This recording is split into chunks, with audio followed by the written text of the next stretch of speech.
Hello friends, welcome to the EduSite network. Today we are going to talk about child development, the planning and stages. As you know, yesterday we discussed the first part of the lecture, and today we'll be going into the second part. And for this discussion we have with us in the studio our same subject expert, Ms. Rashi Mukhopadhyay, Assistant Professor, Department of Elementary Education, University of Delhi. She has an experience of teaching of more than 10 years, and her area of specialization includes mental health, developmental psychology, and she is currently researching in the area of moral development in children. And with this we would like to welcome her and we request her to begin the lecture. Good morning everybody. Today's topic for the presentation is same, child development principles and stages, but it will be the part 2 of the series. And so before we begin with the part 2, let us do a quick overview of what we went through, and let's do a quick recapitulation of yesterday's series so that it will lay the foundation for today's lecture. Let us just quickly see what is child development. It refers to the changes occurring in human beings between birth and the end of adolescence. As we have discussed this earlier, and then the individual progresses from dependency to increasing autonomy, and the changes that are there are biological, psychological and emotional changes.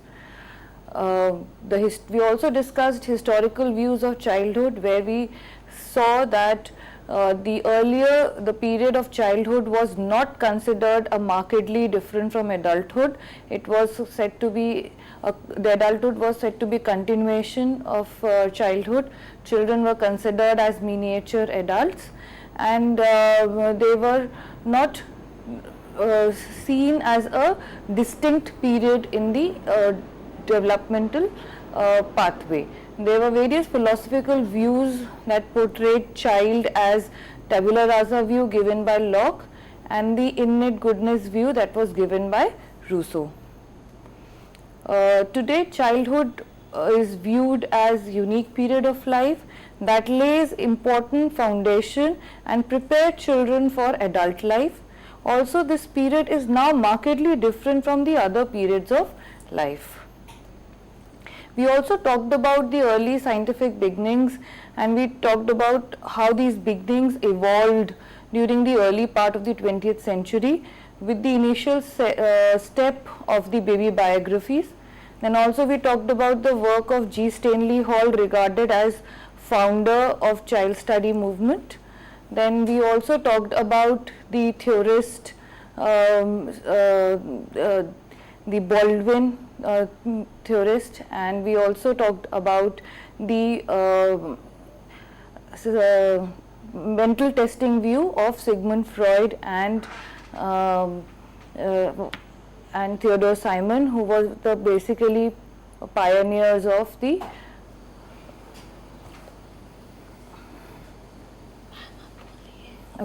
who are basically the pioneers of the mental testing view. Then we also proceeded and looked at the mid 20th century theories that were there, and we basically began with the first theories in a psychoanalytic view. The pioneers in this were Sigmund Freud and Erik Erikson. Yesterday we discussed the theories of Sigmund Freud, and Erik Erikson theory gave a lifespan perspective, so that theory we will again discuss later.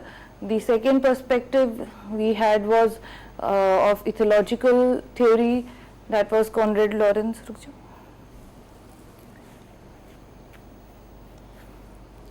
So friends, till now we have received a brief recap on what is child development, what are the planning and stages, and what we discussed yesterday, that we were talking about Locke and what Locke says, and he looks at the child as a tabula rasa, as an empty slate, and so whatever impressions that come to the child are very crucial in forming the child's future developments, and whatever the child learns at that stage becomes very crucial in that sense. And we also just got to learn from ma'am that the idea of innate goodness, that children are inherently good, and that they are basically sent by God, and that innate goodness exists in them. And of course, then there are many things that ma'am discussed, and that will be talked about by ma'am. But before we do that, I would like to ask ma'am if there are any workshops where expectant mothers can go and learn about these things, which of course will be very helpful for them.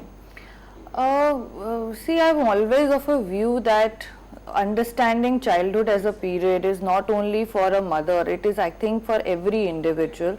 And because it tells how the child should progress, I shouldn't say should progress, it tells us how a child's progression is, and it also helps us to even allow or help the child to achieve that kind of status. For example, suppose a child at present is unable to solve a particular maths problem, okay, or any problem, like as simple as going to the market, right. But the child can go to the market. So, but with the help of a person who knows the way to the market, can accompany the child, and therefore the child is now can go alone to the market. So even as simple task as this, but to be aware of what are the various kind of patterns that are there, or what a child should achieve in a particular time period, or what are the various ways in which it can be done. So I think it's not about having a workshops, it is also interacting with people who have had experiences of this. And there are workshops that happens, there are seminars that happen, there are educational programs that take place. So there are various aspects that are there. So I think it is for everybody, be it a teacher, be it a parent, be it grandparents, be it peers, be it the child itself, right, or himself or herself. Right, thank you ma'am. So as we learned from ma'am that it is not only essential for mothers to learn about this idea, how the child develops and how the child grows, and in fact it is important for each and every individual to know about this aspect, and to enrich their children and also the environment around them. So but ma'am, you said that one can learn also, anybody can learn and anybody should learn, but at times we don't find the resources, say we don't know how. Most people don't even know how important it is to know about these things.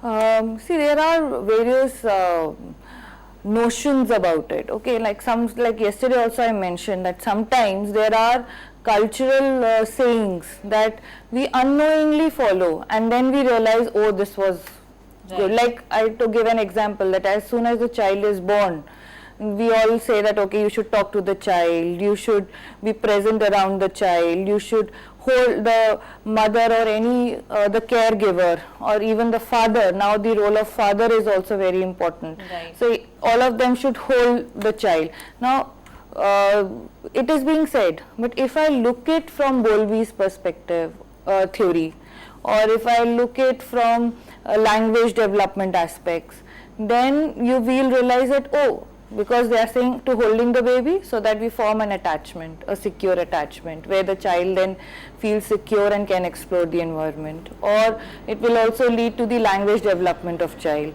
So it is also cultural notions, but yes, of course, the knowledge about it can be gathered through various programs, through seminars, lectures, or even with interacting with other people. So right. This is how a lot of knowledge can be gained yes. through an exchange. So ma'am, you said that for people who want to study, it's a specialized discipline also. Yeah.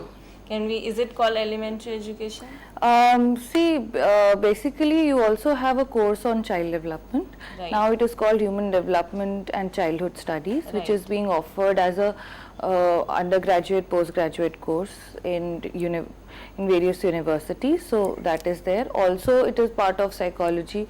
Also when we are talking about teacher education programs, pre-service teacher education programs, then you find child development as a very integral component of the curriculum. So there are various courses that have this component. Right, right. So ma'am, as you were talking about the attachment theory, which you also brought in right now, say whoever is the caregiver, so whoever takes care of the baby more, which is very evident, the child becomes more attached to him or her. Sometimes the child becomes attached to another person other than even the mother. Yes, see, basically, earlier, I shouldn't say earlier, the broader notion is that the mother is the primary caregiver. But with the changing scenario and also with how every individual is interacting with the child, the kind of bond formed or the attachment form is different. So even if there is another caregiver apart from mother being the caregiver, it is not necessary that the child will not form an attachment with the mother. Right. So and it is also not necessary that the child will not form any attachment with the caregiver. The child can have multiple attachments, and the child can feel secure in the company of all three, probably father, mother and a caregiver, or mother, grandparent. Right. So it also all depends upon who the child is forming a secure attachment with. And today we will also talk about the attachment theory in brief. So then you will also get an idea that how the attachment is formed over 4 phases, and then how a person becomes a significant other in the environment of the child. Right, right. So friends, we have learned from ma'am, and I had also requested her to give a recapitulation of the previous lecture that we had, and so I would request ma'am to take up the lecture from now on, say to what we will discuss today and what are the main points we will talk about today, and then take it up from there. So ma'am, please, we could start. Yeah, as we were talking about the recapitulation of yesterday's lecture, and we just talked about the historical views, and we were now on the mid 20th century theories that were there that have influenced the area of child development and also helped us to understand childhood as a period.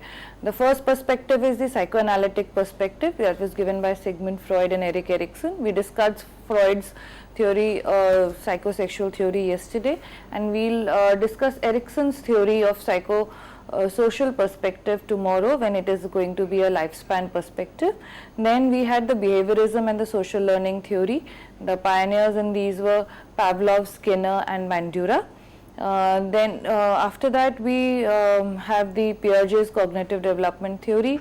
Then we have Vygotsky's socio-cultural theory. Then we have information processing perspective, which will be discussed today. And then we have the ethological perspective given by Konrad Lorenz, where we saw how critical periods are very important and in the area of development. And then we had the ecological system theory that is given by Ulrich Bronfenbrenner. This theory is again giving a whole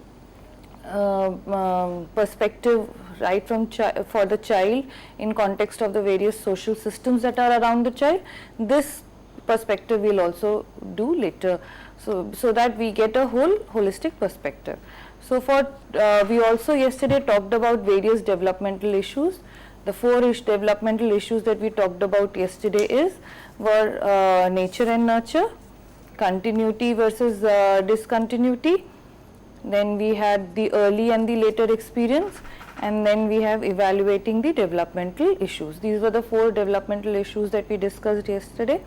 We also talked about some principles of development: continuity, sequentiality, from general to specificity, and differentiality. These are the principles we discussed. We also talked about the domains of development. There are 5 domains of development. The first domain being physical motor, then cognitive, then we have socio-emotional, then we have language, and then we have the moral development. So these were the domains of development. Now today what we are going to talk about are how this development is progressing, and since we have already talked about the issue of discontinuity versus continuity, and so therefore there are some ways of describing it in a stage-wise progression, or some they do not talk about stage-wise progression. But what is important for us to understand is that there are certain milestones that are achieved by the child, and it is these milestones that help us to look at even look at how the child is progressing on the developmental path. So let us understand what are milestones. Milestones refers to the development that has to take place according to the age of the child, that a developmental stage has been successfully passed is indicated by the child mastering the developmental task of a particular period of development, and often special milestones mark children's accomplishment. So this is what basically milestones are. What we'll do is we will look at each domains of development, and we'll talk about how in each domain of development these milestones are achieved. So the first domain of development is physical development, and I would like you to look at these two pictures. One child is a 4-month child and the second child is a 2-year-old child. If you look at these two pictures, I'm sure you will find a lot of differences in terms of physical development. Okay, you can see that the torso has is more in size as compared to the legs in 4 months, but it reverses in 2 years. So there is a change in a body composition, there is a change in body proportion, and therefore now let us look at what are the various aspects. Also there is a change in a body size, also change in body weight. So you will find a 4-month child or a baby having much more fat component than a 2-year-old. So what are these changes? How are these changes? When are these changes that are happening, and why they are crucial that they have to happen at a particular age? So these are the milestones that we need to look at. So the first thing that we are going to talk about is the change in body size. During infancy, the changes are rapid. They are faster than any time they will be after birth. And the changes in body size are in context of height and weight. In height, that by the end of first year, the height is 50% greater than it was, and by 2 years it is 75% greater, which was very evident in the pictures, two pictures that you saw. So also the weight shows a similar dramatic gains. By 5 months, birth weight has doubled, by 1 year it has tripled, and by 2 years it has quadrupled. But if you we are talking about weight. So if you look in the picture, the child might appear to be slender, but the weight has increased. So these are kind of important milestones that should have. If we see that these milestones are not being achieved, then we also need to look at what are the reasons due to which these milestones have not been achieved as of now. Also, children add about 2 to 3 inches in height and 2.25 kgs in weight each year. Then we also need to look at what are the changes in the body composition. Major changes in body muscle fat makeup take place with age. Body fat increases, reaching a peak at 9 months of age. It helps infant keep constant body temperature. And beginning in the second year of life, children become slightly more slender, a trend that continues into middle childhood. And the muscle growth accumulates slowly throughout infancy and childhood. Now let us look at this picture. If you see that the body, it is talking about body proportion at several ages. And you can see that, the first picture on your left is of a fetal of a 2-month, then you have a 5-month-old, then you have a newborn, 2-year, 6-year, 12-year and 25 years. Now what is being shown, that the body proportion, earlier the head is bigger than the body, and slowly it is the torso that becomes bigger, and then also the legs also gain the same proportion. So if you see an adult, it is much more proportionate. Okay, so all these changes in body proportions are also there. So what are these changes? The head and chest continues to have a growth advantage. Legs and trunk pick up speed, and the ratio of leg to total height is less than 1:4 in early prenatal period, increase to 1:3 at birth, and by adulthood it is 1:2. Also remember, yesterday we talked about two principles, cephalocaudal principle and proximodistal principle of development. In in cephalocaudal, the development is from head to toe, and in the proximodistal, the development direction is from center to the extremities. So if you look at these two developmental principles, you can see that in body proportion it is being kind of followed in that way as well. Then we also have the skeletal growth. Skeletal age, an estimate of a physical maturity based on the development of the bones of the body. Girls are considerably ahead of boys in skeletal growth. At birth, the difference amount to 4 to 6 week gap. This gap widens over infancy and childhood, and girls reach their full body size several years before boys. And we will also see, like tomorrow we are going to talk about the lifespan development, and we'll take up age wise developmental and developmental changes that are there. We will also see that in reaching puberty, girls reach puberty before boys, and they appear to be much more mature than boys. But of course boys catch up, and then by the end of certain years they look almost at the same age. So that is an important factor. We also know that the growth of the skull is rapid during first 2 years due to large increase in brain size, and at birth the bones of skull are separated by 6 gap fontanelles, and which slowly this gap is reduced, and a skull, there are no gaps left in the whole skull. The gaps are also there before birth because it helps in the delivery of the child passing through the canal. So therefore that helps us to reduce and expand the size of as per the procedure of the birth. Let us look at the emotional development, that another domain. Now in this domain, let us look at this picture. Now when I say this picture is very evidently showing various emotions that are there on a child's face. You know, we can say that the child is smiling, or the child is laughing, or the child is recognizing the familiar person, and therefore the child is smiling. So let us understand that what is emotion as such. So basic emotions are the joy, anger and surprise, that all are appeared, and emotion is the language of person's mental state of being. They are tied to the personal internal, physical and external social sensory feeling. That is what are emotions and how they are expressed. What are the functions of emotions? Why do we need to have emotions? We have adaptive functions that help us to adapt to a particular situation. It helps us in communication. It helps us to form and maintain social relationships. It is very important in the socio-moral development, and it is also a source of pleasure and pain. These are the functions of emotions.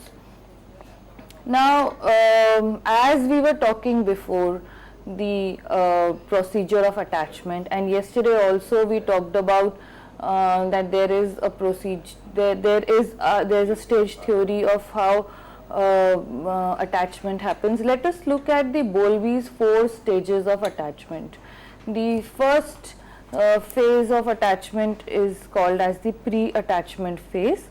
This is between the birth and 6 weeks, and here baby's innate signals attract caregiver.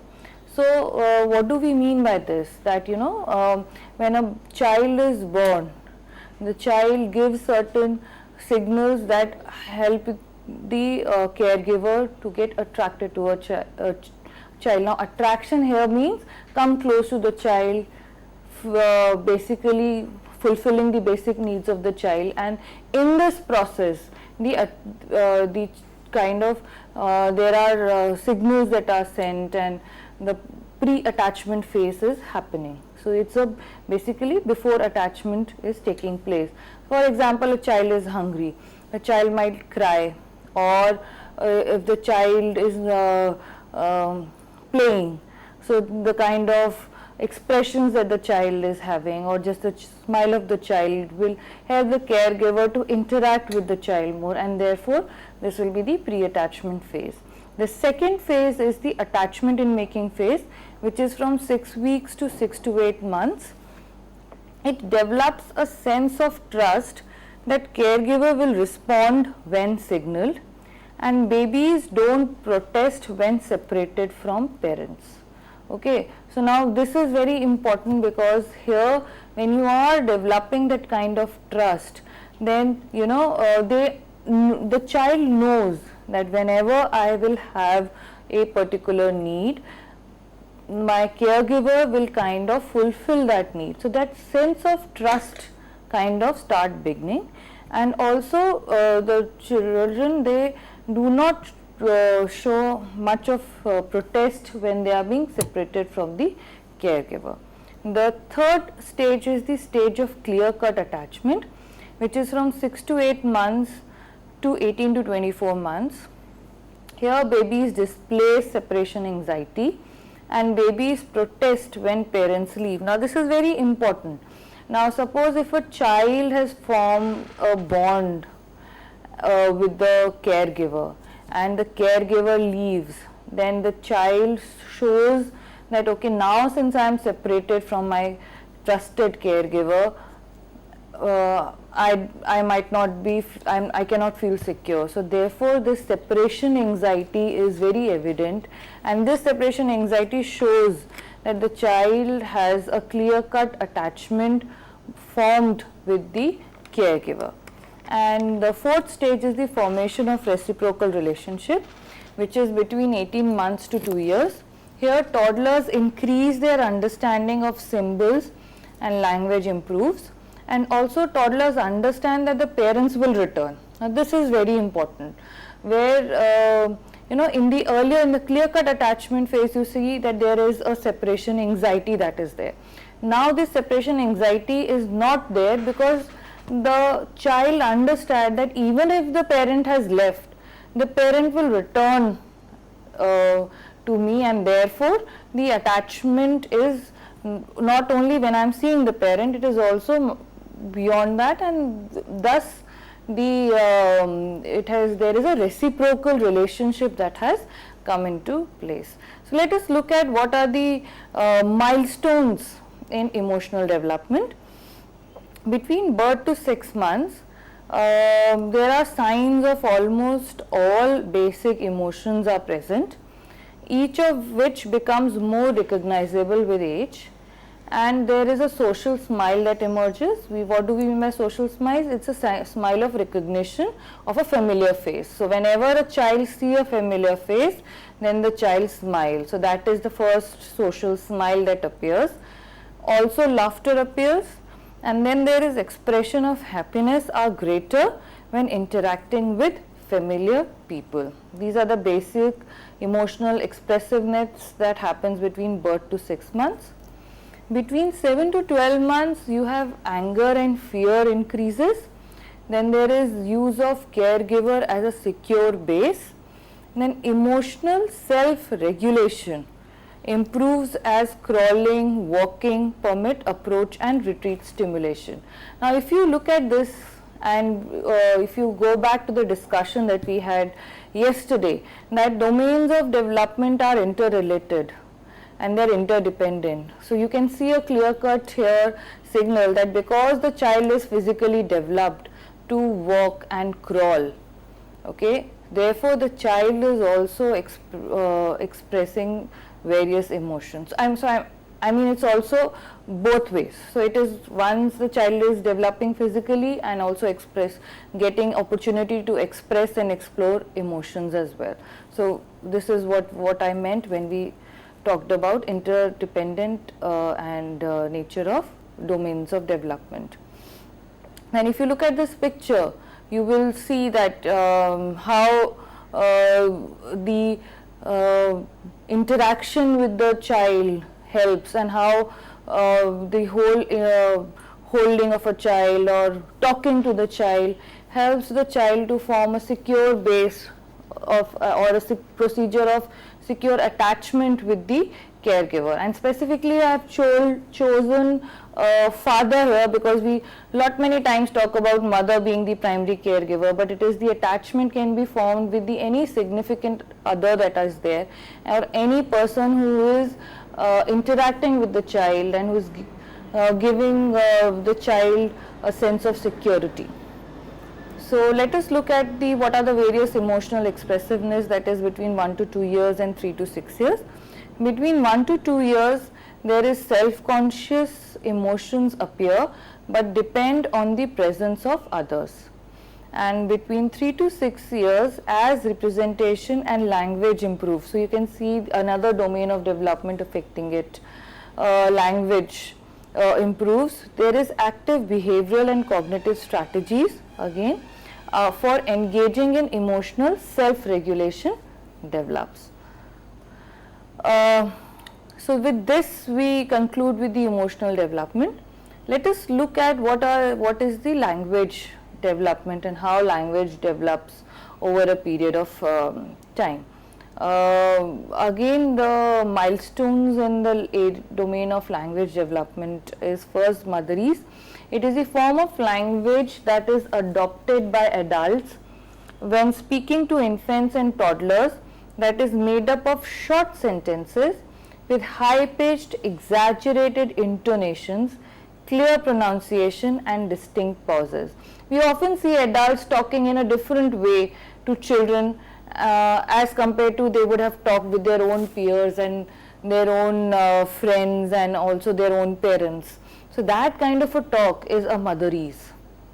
And at 2 months there is cooing, which is a pleasant vowel like noises made by the infant. So infant makes a lot of cooing noises. That is the first milestone in the area of language development. Then around 6 months the baby start responding to his or her name. There is babbling, so there is many a sound words that coming, so papa, tata and all these kind of sounds that come in. Then you have the child responds to human voices without visual cues by turning his head and eyes. At around 12 months, the child uses one or more words with meaning. They understand simple instructions, especially if vocal or physical cues are given, and is aware of social value of speech. You have seen that around 12 months, a lot of children start saying biscuit, give biscuit, or they say ki papa car, or they say mummy car. So what do we mean by this? We mean that they are kind of conveying. So they might say that, if they say mummy car, they might say that okay, mummy is driving a car and going somewhere. Or papa car means okay, the papa has arrived from office. Or if they say okay, give biscuit, so they are saying okay, either give biscuit to them or give biscuit to somebody else who's present in the environment.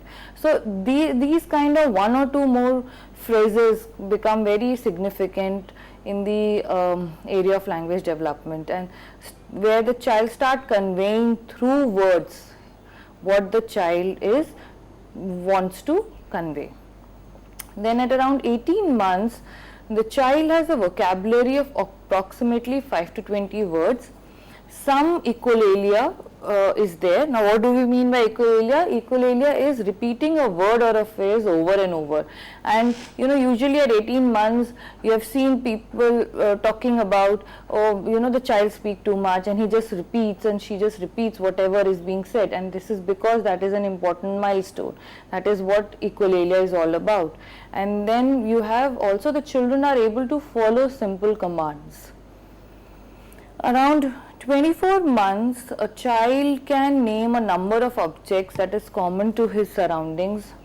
They combine words into short sentences, largely noun-verb combination, with a mean length sentence as given as 1 or 2 words, 1.2 words. Vocabulary of approximately 150 to 300 words are there. My and mine are beginning to emerge, and they respond to such commands such as show me your eyes, nose, like nose, mouth, hair, etc. So these are what basically happens at around 24 months of age. Around 36 months, child uses pronouns like I, you, me correctly. The child also handles 3-word sentences easily.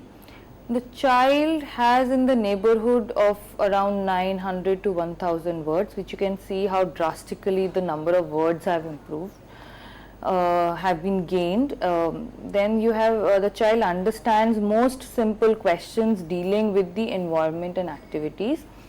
The child should not be expected to answer all questions even though he understands what is expected. So this is very important. Sometimes the parents get very anxious that my child is not responding, or my child is not understanding what I am saying. Though the child may not say or convey it to you, but the child is able to understand. So therefore we need to also understand that we should not go overboard with, okay, the child hasn't achieved this, the child has achieved this, because yesterday we did talk about one of the principles, that the developmental path vary for each child. So, and we also talked about individual differences. So this is very important in understanding that. At around 48 months, the child knows names of familiar animals. They know names, common objects in picture books or magazines. They know one or more colors. They demonstrate understanding of over and under. They often indulge in make-believe play, and they readily follow simple commands. At around 60 months, child can use many descriptive words spontaneously. The child knows common opposites like big, little, hard, soft, heavy, light, etc. The child should be able to repeat sentences as long as 9 words. The child should be able to follow 3 commands given without interruptions. The child should have simple time concepts like morning, afternoon, night, day, later, after. And the child should be using fairly long sentences and should use some compound and some complex sentences. So these are broadly the various milestones that are there in a child in context of language development. And around 6 years of age, in addition to the above consonants, these should also be mastered of F, V, Sh, Z, Th, 1. All these consonants should be mastered. Speech should be completely comprehensible and socially useful. Also, child should be able to tell one or rather connected story about a picture, seeing relationships and between objects and happening. So these are basically what the child should be able to do around 6 years of age. So with this we conclude the domain of language development. The next domain that we are going to talk about is the domain of cognitive development, and one of the pioneers or one of the first theorists who laid importance of child exploring the environment is Jean Piaget. So if we look at, he is the first person who gave a theory of cognitive development of children, where he talks about how the cognition develops from over a period of time in stages. So his theory is a stage theory, and so let us talk about what is cognition. Cognition is any mental process that leads to knowing, and these mental processes can be problem solving, thinking, decision making, so various mental processes. Now when we are looking at Piaget's cognitive developmental theory, let's look at what are the basic assumptions that are there. Piaget essentially stated that children actively construct understanding or knowledge. The development proceeds based largely on biology. Remember yesterday when we were talking about the early influences, and we talked about Darwin's influence and contribution, and therefore I also mentioned that Piaget's theory was the first theory that also reflected the component of maturation, and this is what is the basic tenet of Piaget's theory. Then the third assumption is that each stage is structured whole and in a state of equilibrium. Another is it describes children's understanding as their schemas and how they use for through assimilation and accommodation. Now, what essentially Piaget said, that there is a cognitive process in which the child, which leads to the formation of schemas. And when we are talking about assimilation accommodation, we are talking about that whenever a child encounters a new information, the first process is to take in the information, to understand that whether the similar information exists in a form of schema or a cognitive structure that is there in the present already, a cognitive structure is present or not. If it is not present, then the earlier structure is also modified or adapted and a new structure is created, and therefore a new schema is formed. For example, a child living in Delhi has seen an animal and is being given a description of sees a horse. Let's take a very specific example, and the child has actively constructed a schema of a horse, saying that it has a face, it has a long body, it has 4 legs, and it has a tail. So when a child goes somewhere and sees a camel, so again he takes in the information, which is assimilation, and then the child understands that okay, the camel also has a face, has a long body, has 4 legs, has a tail, but then there is also a hump on a camel. So therefore the child might say that okay, oh, this is a humpy horse. And so what is important here, that the child is actively constructing knowledge and has also through a cognitive process formed a new schema, and also later on interaction with the others, he finds out that okay, this humpy horse is actually called as a camel. So these are the basic Piaget's cognitive development aspects of the cognitive development theory. We also says that each stage derives from the previous stage and incorporate and transform to prepare for the next. The stages follow an invariant sequence and are universal, and there is a gradual progression from one stage to another stage. So from stage to stage. His theory is of 4 stages of cognitive development. Stage 1 is the sensory motor stage, which is between birth to 2 years. Stage 2 is pre-operational stage between 2 to 7 years. Stage 3 is concrete operational stage between 7 to 11 years, and stage 4 is the formal operation stage, which is 12 years onwards. Now let us look at what are the various achievements of each stage, and which will also give us an idea that what are the how the child is constructing knowledge in each stage. Now let us look at the sensory motor stage. The first thing is that there is between 0 to 1 month there is modification of reflexes. Now under sensory motor stage, Piaget gave 6 substages. So the first substage is the modification of reflexes, which is between 0 to 1 months, where there is strengthens and differentiates the reflexes that our child are born with. So some reflexes over the period of time either fade away or they become adaptive into different actions. The second substage is of the primary circular reaction, which is between 1 to 4 months.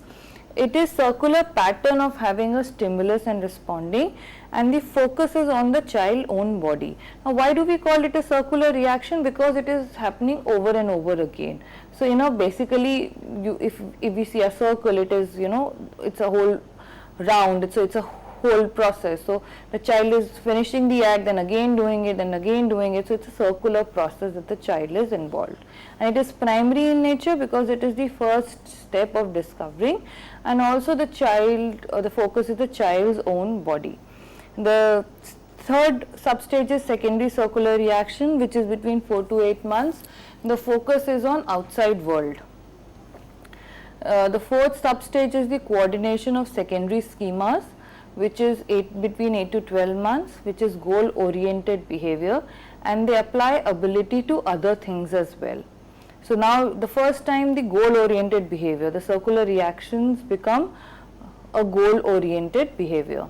Then you have tertiary circular reactions, which is between 12 to 18 months, which have so there is an active potential, and the child also explores the object's potential.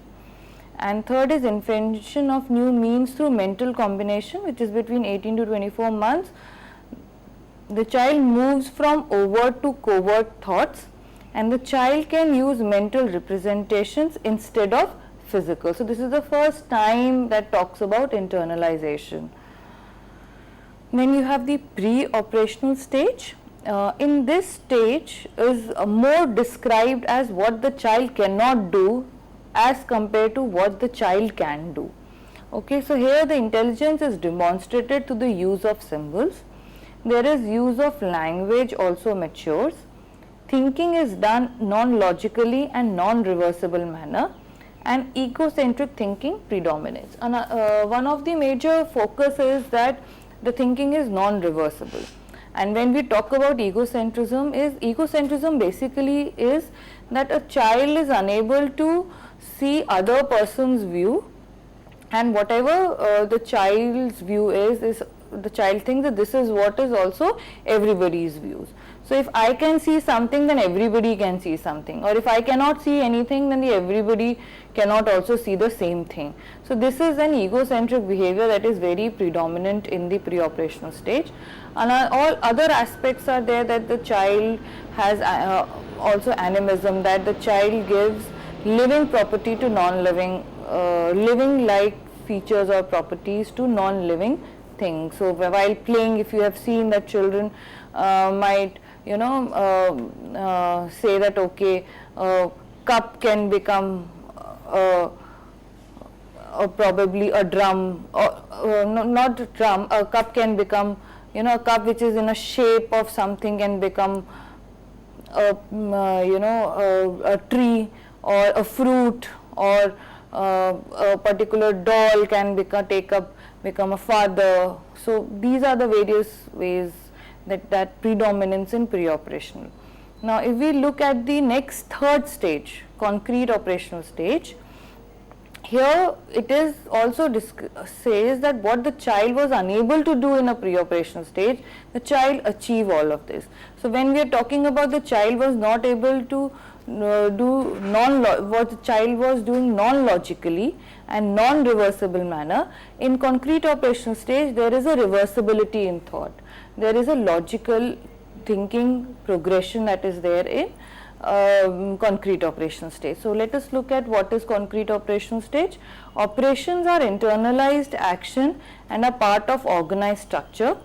Intelligence is demonstrated through logical and systematic manipulation of symbols related to concrete objects, and then there is also reversible thought that develops. So here major important aspect of achievement is the aspect of conservation. Conservation is that the child is able to understand that certain physical properties remain same even if the state changes. And also there is reversibility in thought, that is we have already talked about. So also there is decentration, that the child does not focus only on one aspect but also look at other aspects that are there of the object. So this is very important. And when we talk about conservation, there are multiple tasks that Piaget conservation tasks that Piaget developed, and which show that children are able to demonstrate reversible thought, decenter, and are able to conserve. Let us look at the formal operational stage. Here intelligence is demonstrated through a logical use of symbols which are related to abstract concepts. There is hypothetico-deductive reasoning and formal operations egocentrism. Now what do we mean here is that till now, as the name suggests, the stage was the concrete operational stage. So, concrete suggests that children need concrete examples to understand. Now, formal operational stage becomes the first step where there is abstraction of thought, where the child for the first time also gets into hypothetical deductive reasoning, meaning the child has the capacity to develop hypothesis. The child also has formal operation egocentrism. So, these are two very important concepts that we need to look at. In hypothetical deductive reasoning, the child is generating a particular hypothesis, particular probabilities, then exploring those probabilities and then deducing from those probabilities and testing their own hypothesis. Now, it can be for anything. It's not necessarily has to be a scientific experiment, or it can be a hypothesis of as simple as what route to take from going my place to a particular destination. So, their hypothesis can develop, okay, this route, that route, then there might be testing. So, multiple hypotheses regarding anything. And the second important is the formal operational egocentrism. Now, this involves two important aspects. One is of imaginary audience and the second is of personal favor. Now, what do we mean by imaginary audience is that an adolescent or a child in formal operational stage always feel that whenever he or she is entering into the room, all eyes are on him or her. So, suppose if his or her hair is not in a particular way, then everybody is noticing it. Now, that is again a formal operation egocentrism. Though in actuality nobody might be looking at the person, but it is what the child feels. So, it is always like I am on stage always.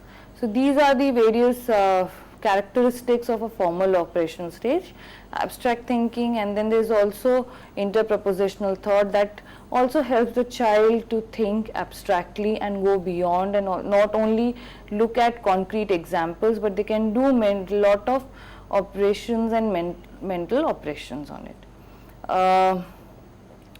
With this, we kind of conclude with the Piaget's cognitive development theory. And another theorist that is important in the area of cognitive development is Vygotsky. And the Vygotsky gave the socio-cultural theory of learning. Let us look at Vygotsky and his socio-cultural theory of learning. He was the first person who says that cognition is also involves interaction with other individuals, and it is these interactions, these dialogues that are very important in cognitive development of children. So, what are the very basic notions of his socio-cultural theory? He emphasizes how culture and social interaction guide cognitive development. Social interaction with more skilled adults and peers advances cognitive development. Vygotsky also believed that in socio-cultural theory that children learn actively through hands-on experience, and that parents and caregivers and peers have a role in child's development. Children learn best when new information is scaffolded for them. There is a zone of proximal development. Now, this zone is that the difference between what a child can do alone and what he or she can do with the help from a more knowledgeable others. Now, there are two or three very important aspects that he talks about. One is that there is this zone of proximal development where he says, okay, what a child can do right now alone is his present level of functioning, but his maximum potential is way beyond. So, to achieve his maximum or her maximum potential, the child, it is the interaction with the others that helps the child to achieve his maximum or her maximum potential. Now, that zone was termed by him as zone of proximal development, and he says that scaffolding is one of very important aspect in that, where the adult through the guidance with adult, the dialogue with adult helps the child move from his present level of functioning to his or her maximum potential. Another important concept he gave was about intersubjectivity, where he says that okay, two individuals, they begin with different understanding, but through the process of interaction they achieve the common understanding and also achieve the common they achieve the goal in the process. So these are the what Vygotsky lays, and therefore his theory is of prime importance because he's the first person who talks about he was one of the first person who talks about dialogues. He is the first person who talks about mediation, both human and symbolic mediation. So therefore it becomes of prime importance.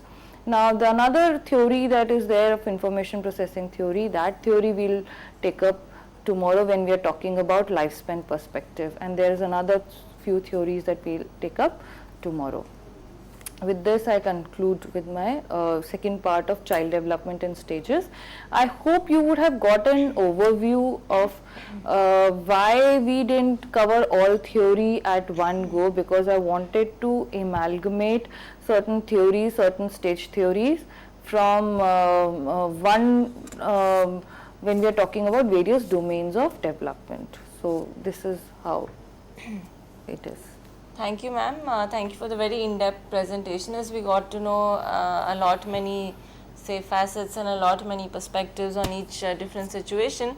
So friends, today we looked at child development, the principles and stages, and this was the second part of our topic that we discussed today, and we looked at the various milestones that come in a child's development, the various stages that come, including we looked at the cognitive development theory by Piaget, and we also looked at Vygotsky's theory. So we are going to talk more about all this in detail in the preceding lecture, which we will have tomorrow. So friends, let us thank ma'am for being here. Ma'am, thank you so much, and we are very privileged to have you here. And thank you, audience. Thank you for being such patient listeners, viewers. So hope to see you again soon. Thank you and have a nice day.